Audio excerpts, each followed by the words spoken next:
Yo lo que creo es que el arte tiene una potencia terapéutica y que en un mundo enfermo puede salvar, digamos, puede salvar mucho, digamos. Ya ahí grabando.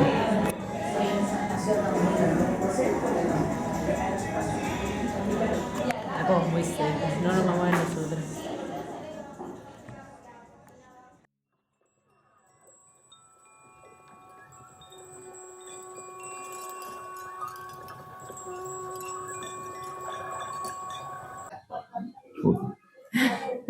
Eh,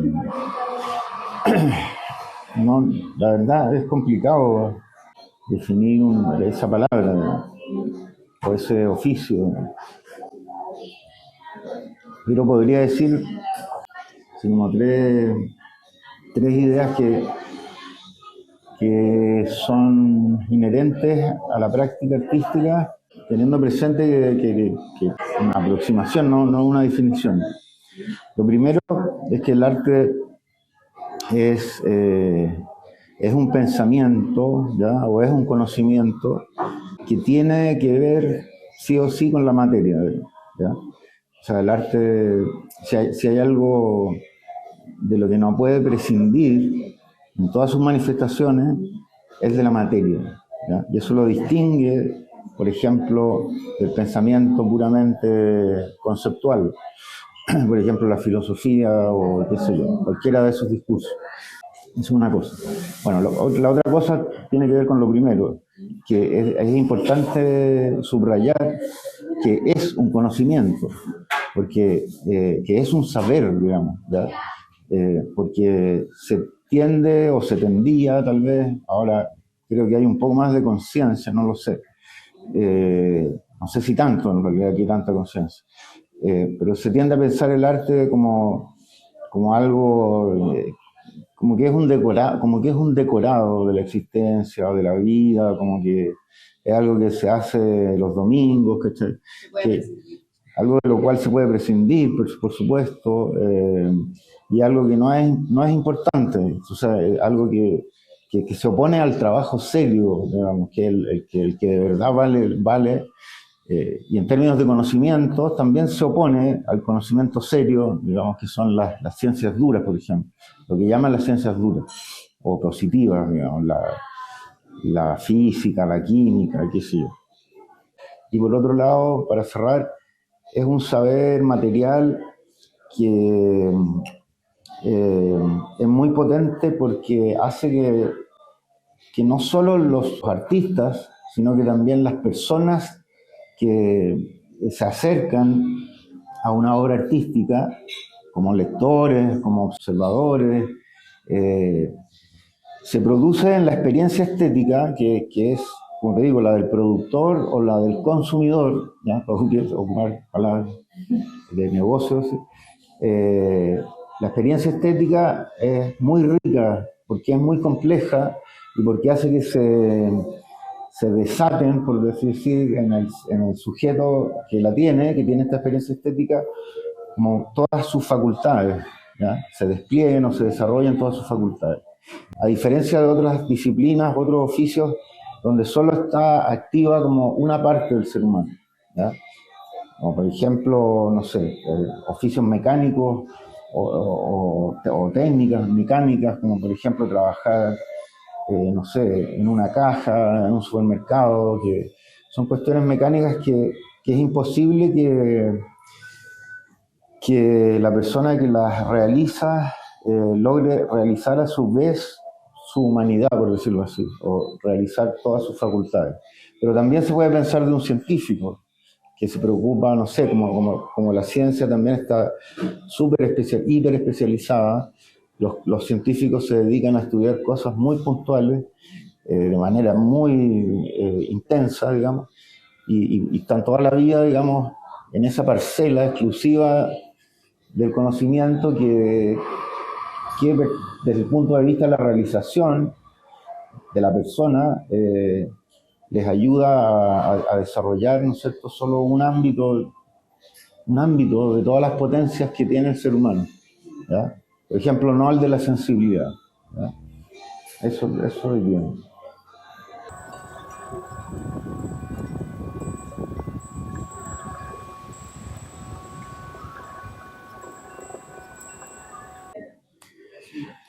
Eh, a mí, bueno, yo partí estudiando filosofía y, y seguí estudiando filosofía. O sea, hice mi licenciatura en filosofía y tuve la suerte de conocer, cuando egresé de filosofía, de hecho tomé un par de cursos con él, a un profesor y poeta de, de acá de la Católica del Paraíso, y ese encuentro para mí fue central, porque, porque me desvió un poco o sea, no completamente, pero me desvió un poco y empecé a trabajar como ayudante en el Instituto de Arte. Entonces empecé a conocer a muchos poetas que no conocía yo por la filosofía. Y justo el Instituto de Arte estaba en un punto de inflexión que nunca había tenido alumnos propios desde el año 68 hasta el año 97. ¿Qué quiere decir eso? Que nunca había existido una carrera de arte. ¿Ya? Entonces, ¿a qué se dedicaban, dirías tú? Bueno, a la investigación, y también sus cursos, los cursos que dictaba el Instituto de Arte eran para alumnos de cualquier otra carrera, eran alumnos de estudios generales, ¿ya? Entonces, bueno, me encuentro con Virgilio y además se forma un grupo de jóvenes como de mi edad, que veníamos de filosofía, de literatura, de derecho, y, y bueno, y empezamos a hacer clases. A partir del 98 se crea el bachillerato en arte, que ya está destinado, digamos, a formar artistas desde el comienzo, pero está muy cargada la malla en el área teórica, porque nosotros veníamos de la filosofía y el área poética, o sea, de hecho nuestra divisa era como pensar y poetizar. Pero bueno, eso fue un acercamiento, eso hasta el día de hoy yo hago clase en ese lugar. Eh, Ahora, por supuesto que la malla es mucho más amplia, pero no dejamos nunca de lado la poesía.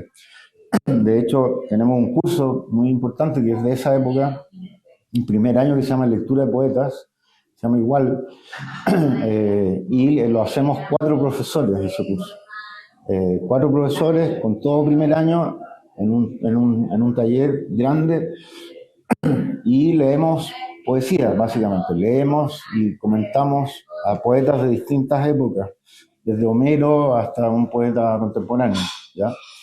En fin, me fui un poco por las ramas, pero quería explicarte digamos, mi encuentro con Virgilio fue importante porque fue el encuentro con la poesía, y si bien yo tenía como intenciones de escribir, o sea, de escribir, no sé si poesía, pero de escribir en ficción, por lo menos, me sentía muy ignorante en esa época.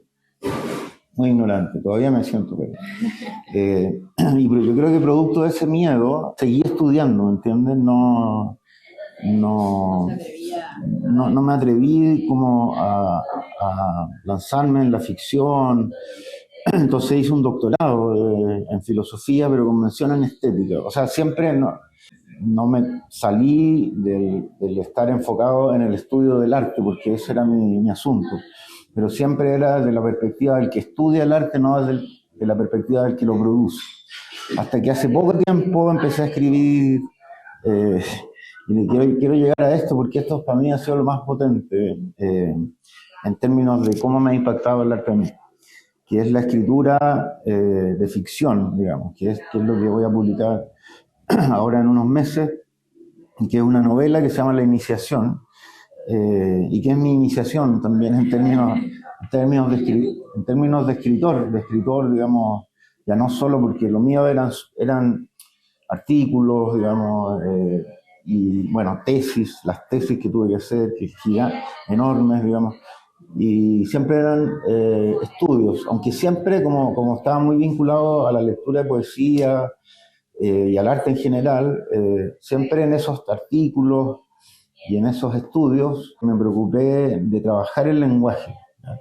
Entonces, ahora que que empecé a escribir, yo me di cuenta que tenía algo avanzado, tenía mucho avanzado.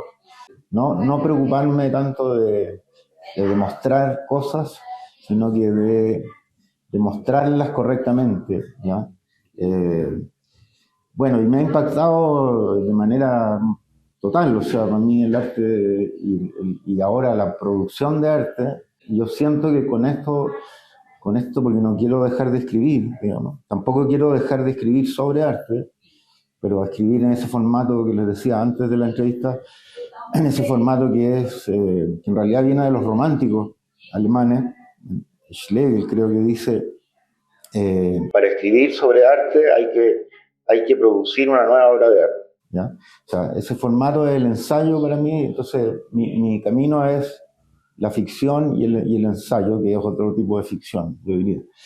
Y me ha impactado para bien, me ha hecho, o sea, he tenido periodos muy complejos también, porque el arte también te lleva como a una lucidez, así como es un saber, ¿no?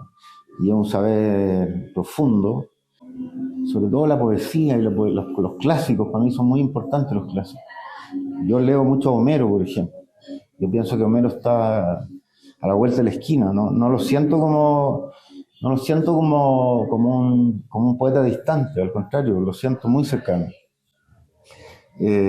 Bueno, como en la poesía en general está esa sabiduría, uno también entra como en conocimientos profundos que pueden llegar a ser peligrosos, diría yo.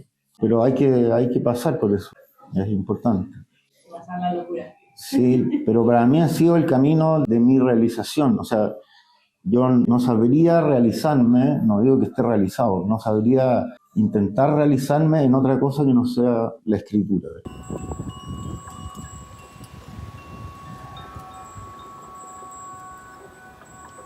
Bueno, yo hice mi tesis doctoral en un artista chileno que me marcó muchísimo, de hecho me marcó muchísimo a la hora de escribir esta novela que voy a publicar, que fue Adolfo Kuh, y que adoro yo la prosa de Adolfo Kuh y la pintura también de Adolfo Kuh.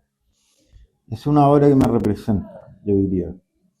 Hay otros escritores que fueron modelos también para Kuh, por ejemplo Flaubert, también es un tipo que me atrae muchísimo y que me representa.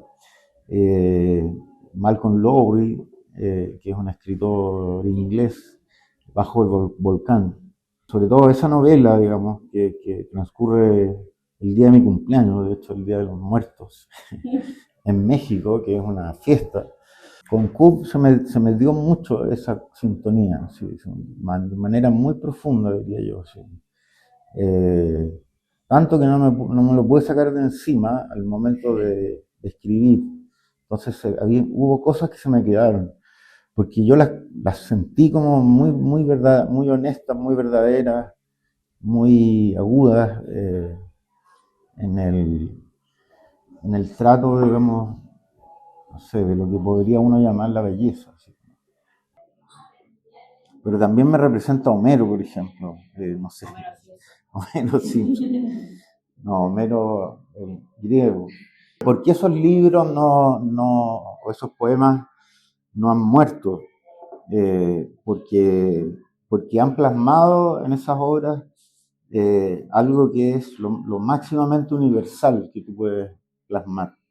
Y eso se llama arquetipo. Han plasmado arquetipos. Y como es lo máximamente universal, todas las generaciones posteriores se sienten también representadas, porque los arquetipos son estructuras de la experiencia. Entonces son estructuras también nuestras. Entonces estas obras, lo grande de estas obras es que han vencido al juez más salvaje que hay, más feroz que hay, que es el juez del tiempo. Si tú logras ganarle o doblarle la mano a ese juez, es que hiciste algo grande. Cuando escribí esta novela, y como es la única que tengo, no puedo citar otra, yo nunca tuve la cabeza enfocada como en estoy escribiendo algo universal, voy a trascender el tiempo. Nunca tuve en la cabeza pensando, nunca pensé en eso. Simplemente, de hecho, nunca tuve en la cabeza casi nada. Partió por una pequeña cosa una experiencia pasada que yo sentía que se merecía, digamos, un lugar, y ahí se fue desenvolviendo todo. Y entonces para nada, cero presión, al contrario, fue para mí un ejercicio que me dio mucha más felicidad que escribir un artículo científico para una revista indexada, por ejemplo. Durante años tuve ese miedo, yo creo que se prolongó mucho tiempo. Eh, Hasta que un amigo me dijo, mira, siéntate todos los días una hora, ¿no? Y empecé a escribir. Y eso hice. Y ahí se empezó a armar la cosa. El camino del artista. ¿Ah? Y habla como muchas personas son como espectadores y quieren ser como artistas, pero no sienten que tienen la capacidad de hacerlo. Bueno, es un dilema igual, porque yo creo que, o sea, que igual es grave la decisión en el sentido de que uno tiene que estar tomado por la cosa. Hay una cosa que dice Rilke, poeta de la primera mitad del siglo XX, en las que le escribe a un joven precisamente que está empezando a escribir poesía y que le manda su poesía para que le dé una opinión, porque está estudiando en el mismo colegio que había estudiado Rilke hace 10 años atrás. Entonces le manda y para sorpresa de él, Rilke le responde. Y esas cartas se vuelven famosas. Y en la primera carta le dice, bueno, usted me pregunta sobre sus poemas, y la verdad que yo no le puedo decir nada sobre sus poemas porque usted busca la respuesta afuera, ¿no? O sea, afuera, cuando en realidad tiene que buscarla adentro. Sí, y le da un consejo que es muy clave, que dice, pregúntese a usted mismo en la hora más oscura, solitaria de su noche, pregúntese a usted mismo si debe escribir, tanto así que si no pudiera escribir, se moriría. Tal vez un poco exagerado lo de Rilke, y muy tajante, como tú decías recién.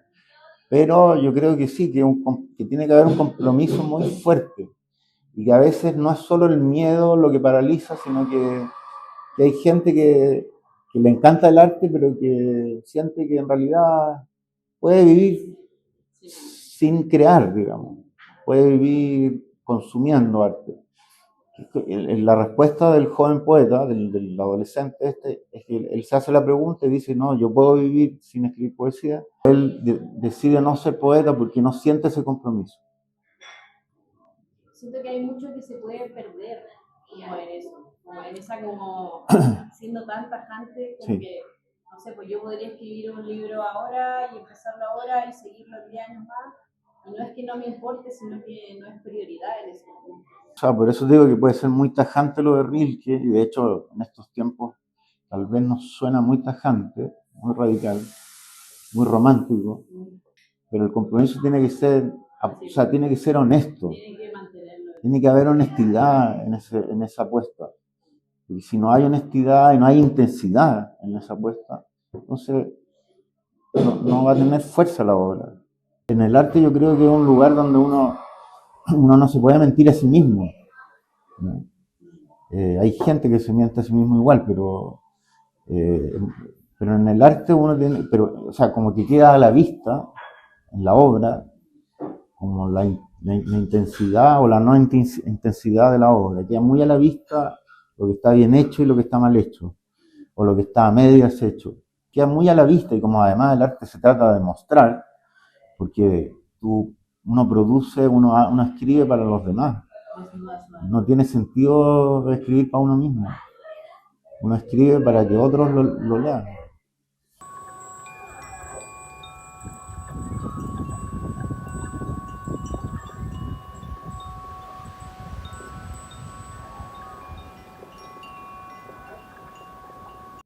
Bueno, yo la verdad que partí haciendo clases el año 98, o sea, llevo como casi 30 años, entonces, por lo menos el contexto político chileno que me ha tocado ha sido el de la democracia.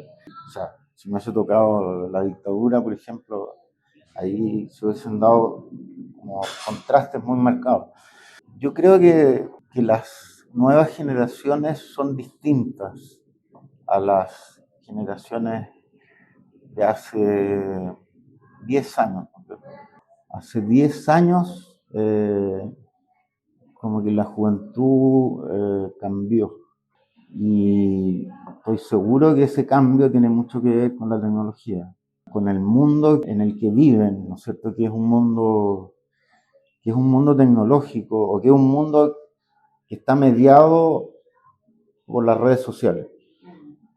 Es impresionante cómo hemos visto eso, cómo he visto eso.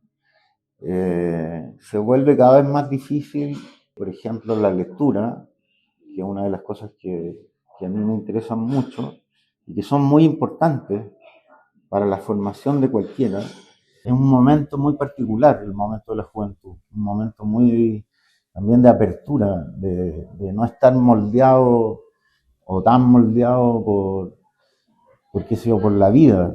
O sea, si una persona de 50 años tú ya no le puedes enseñar porque, porque ya tiene supuestamente las cosas claras.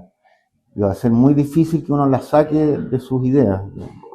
Entonces, lo bonito de hacerle clases a los jóvenes es que uno tiene esa posibilidad de, de enseñar, digamos. Y es muy bonito ver, así como de satisfacción de ser profesor, es muy bonito ver la transformación que puede ocurrir en un estudiante durante esos, para mí es una cantidad de tiempo mínima.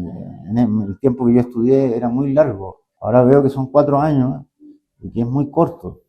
Pero es muy bonito ver y me ha tocado varias veces ver esa transformación. Es notable porque cambian en su forma de vestirse, encuentran como un estilo propio, ¿ya? Y eso es muy importante para un artista. Eh, y eso yo creo que los hace vivir mucho mejor. Bueno, hago clases en parte por eso también. O sea, creo que eso es lo que le da sentido a, a hacer clases todavía.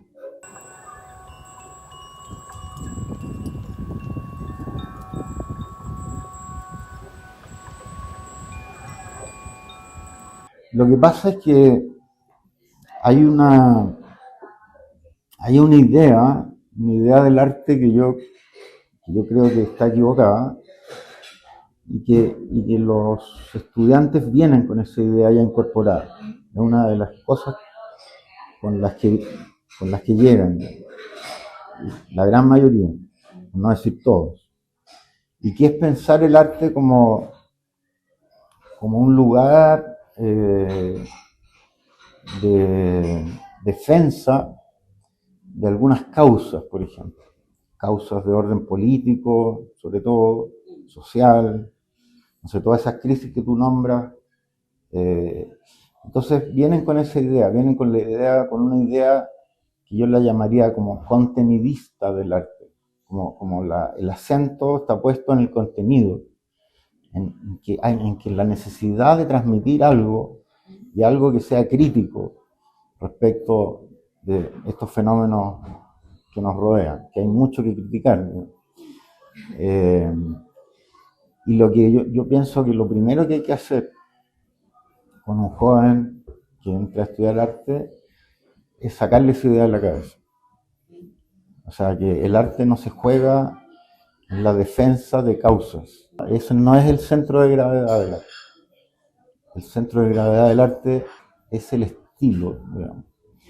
Y el estilo es otra cosa, es la forma, es el lenguaje, es como tú, si trabajas con determinado material, encuentras un lenguaje. Tú tienes que encontrar un lenguaje. Y ese lenguaje tiene que ser propio, eso es lo más difícil. Porque en una escuela tú enseñas grabado, pintura, escultura, hay talleres que son más experimentales y todas las cosas se mezclan.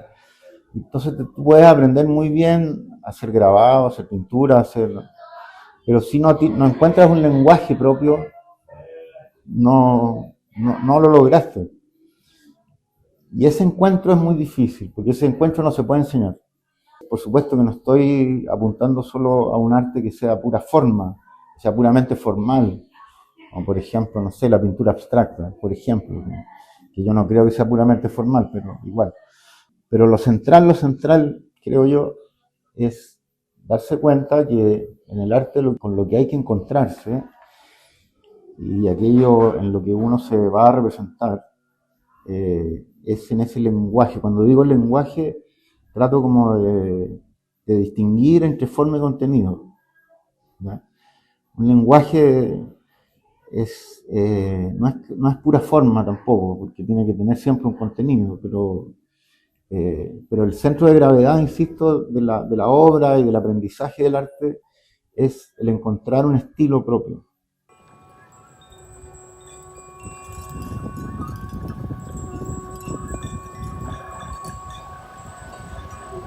Yo creo que es muy sutil lo que ocurre entre el arte, el buen arte y la sociedad. Es muy sutil, digamos.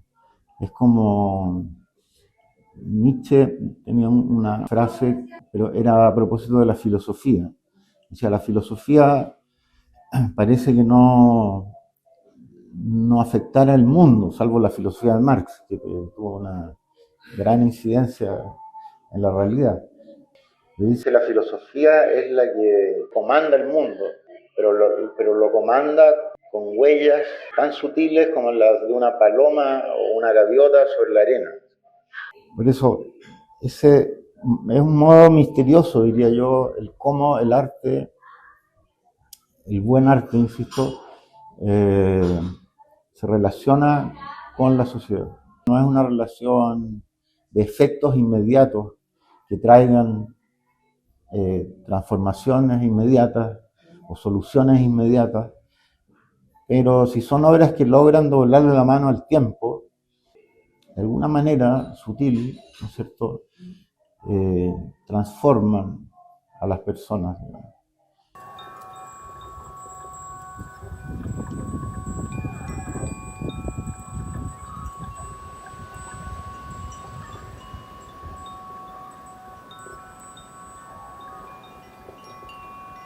Es difícil en un mundo que, en el que ha triunfado un modelo económico, que es el capitalismo, todos lo sabemos, muy difícil eh, contrarrestar esa efervescencia consumista. Y yo creo que si al arte le corresponde algún protagonismo en eso, tendría que ser, bueno, eso lo pone como una solución parecida, pero hace varios siglos atrás, un poeta y teórico del arte que es Schiller, que escribe a finales del siglo XVII las cartas sobre la educación estética del hombre, ¿no? Porque él está ya percibiendo los problemas de la modernidad, que son básicamente la división del trabajo, ¿no?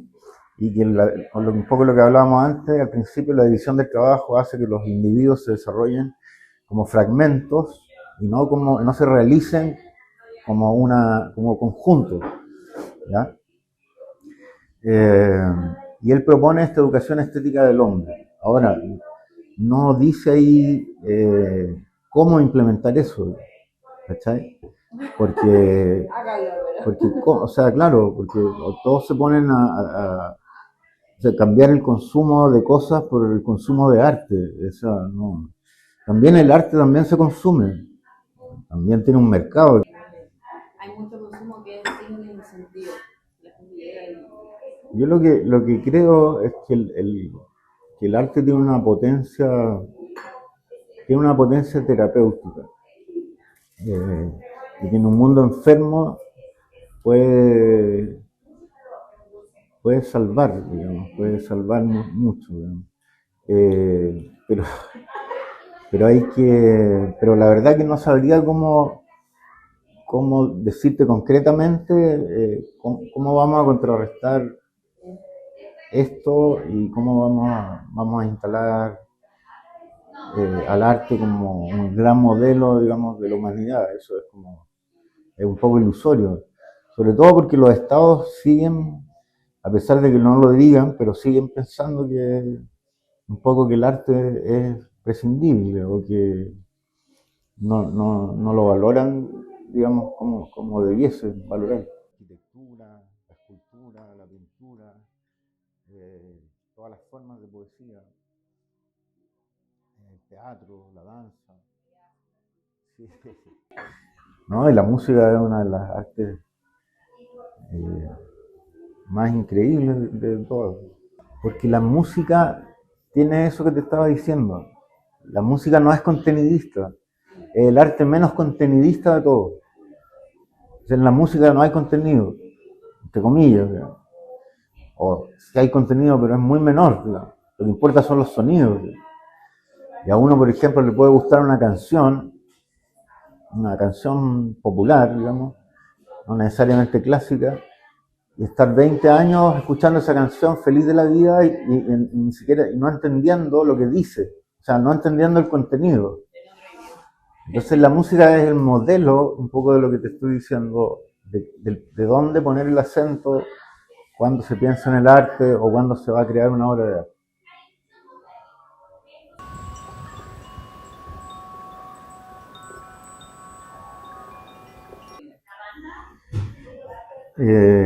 Bueno, sí, partimos de la base que para ser artista no se requiere entrar a una escuela de arte. O sea, hay muchos ejemplos de eso.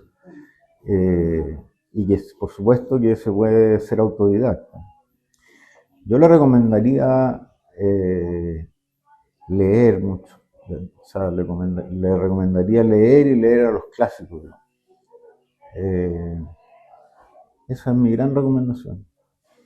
Pero leerlos de verdad. O sea, incluso para no pensar en una cosa tan así monstruosa, uno puede elegir y hacer una pequeña biblioteca de 10 obras importantes de la poesía o la literatura occidental, digamos.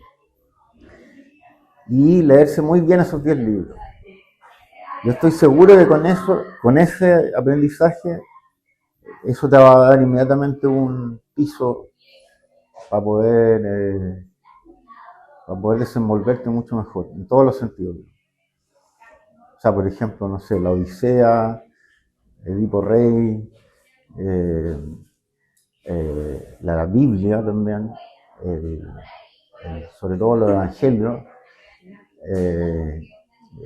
Virgilio, la Eneida, la Divina Comedia, Hamlet, El Quijote, Fausto, Madame Bovary y El Proceso de Kafka.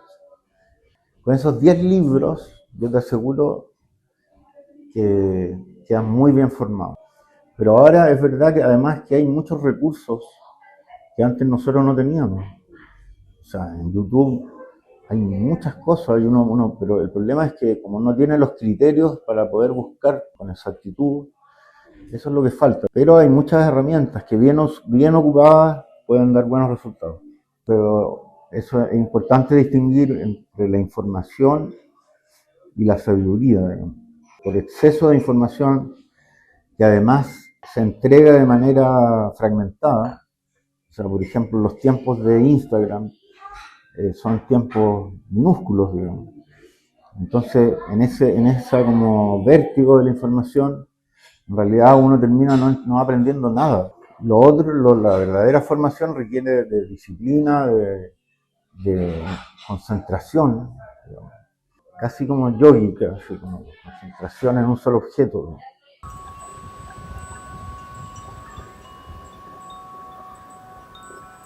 Ajena a este mundo. Ah, sí. Unos aliens. No, pero como persona común y corriente. Ah, yo creo que, bueno, debiese haber, primero, o sea, aunque la televisión ya no es hegemónica, pero igual sigue siendo, igual es un buen lugar donde debiesen haber programas de cultura, o sea, por ejemplo, lo que hacía Barken, que independiente del juicio que uno tenga sobre él, como poeta o como escritor como político, digamos, hizo un gran programa, La Belleza de Pensar, después se llamó Una Belleza Nueva, hizo un registro pero maravilloso, es un momento de conversación que dura una hora. ¿No? Ese tipo de cosas son necesarias, pero para que se vuelvan masivas, realmente masivas, y no sean de nicho, porque el mundo del arte tiene esa cosa como también muy cerrada. Eh, tienen que ser populares, tienen que aparecer en plataformas, digamos, masivas. Y tiene que haber programas de ese tipo. Yo me lo he visto prácticamente todas las entrevistas y me he encontrado con gente que fue mi profesor, como por ejemplo Jorge Eduardo Rivera, que fue el mejor profesor que tuve en filosofía, que tradujo Ser y Tiempo, que es la obra más importante de Heidegger, al castellano, y que era una maravilla verlo hacer clases. Bueno, está ahí el registro de Barken, digamos, 2 entrevistas le hizo. Con ese tipo de cosas son medidas que yo creo que se tienen que tomar a nivel como del Estado, o sea, como por ejemplo Televisión Nacional de Chile, que es del Estado, debiese cumplir ese rol, digamos.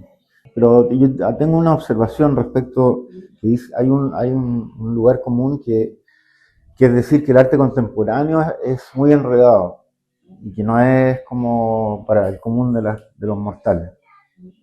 Y yo pienso que no, que eso tiene algo de verdad, pero no es toda la verdad. Porque el arte del Renacimiento, que se supone que era un arte mucho más legible, es hiper complejo, digamos. O sea, los historiadores del arte del Renacimiento, los de la escuela del Instituto Warburg, eh, como son Gombrich, bueno, Panofsky, pero que no hizo clase en el Instituto Warburg, pero que son estudiosos del Renacimiento así muy profundos, son verdaderos investigadores. O sea, para entender una pintura del Renacimiento y toda su iconografía, de manera, no digo que haya una sola lectura, son siempre muchas lecturas, pero está lleno de códigos, está lleno de cuestiones cifradas, además que está lleno, exactamente, además de que está lleno de citas a estos textos que yo te decía. Si tú ves la pintura del Renacimiento, o del Renacimiento en adelante, hasta el siglo XIX, que ya empieza la pintura moderna, las fuentes son Homero, la mitología griega, la Biblia, por supuesto, los poetas latinos, todas las imágenes, prácticamente todas las imágenes vienen de ahí. Y no es llegar y ver una y decir, ¡ay, qué bonito! Porque efectivamente está muy bien hecha, los colores, hay un equilibrio y uno se da cuenta de eso y puede tener un efecto como de alegría desde el punto de vista de la sensibilidad, pero está lleno de códigos y de cosas que hay que descifrar para poder entenderlas completamente y gozar aún más. Digamos. Y el arte contemporáneo es lo mismo. También está lleno de cosas que tú tienes que entrar a investigar para poder comprender mejor. Y en el arte contemporáneo los buenos artistas son tipos que cocinan muy bien, quiero decir que tratan la materia de una manera con una sensibilidad igual o más grande que un pintor del Renacimiento. Entonces, ojo con eso también, que para gozar el arte hay un poco que investigarlo. Bueno, la otra idea que es como común de los estudiantes que recién llegan es como que el arte es la expresión de tus sentimientos, digamos, o de tu mundo interior. Y eso también hay que congelarlo un poco, ¿sí?